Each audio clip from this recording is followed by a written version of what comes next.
Introduction.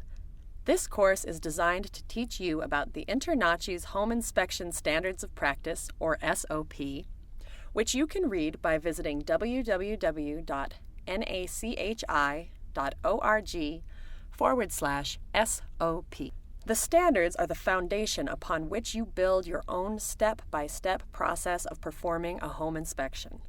The standards are considered a minimum and list the systems and components that you are required to inspect. They also help reduce your liability by defining the scope of your visual-only inspection and by listing the systems, components, and conditions that are not required to be inspected. Familiarize yourself with the standards, which may change over time as the industry changes. Be sure to refer your clients to the online version of this live document at www.nachi.org/SOP. Terminology.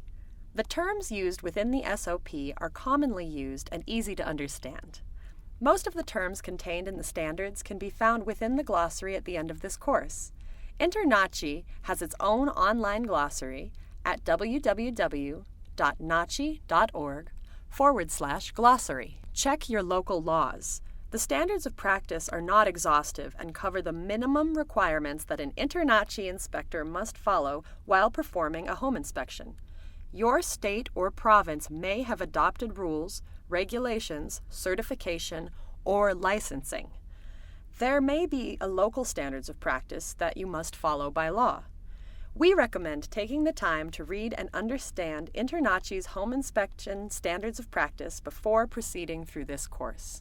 Course outline.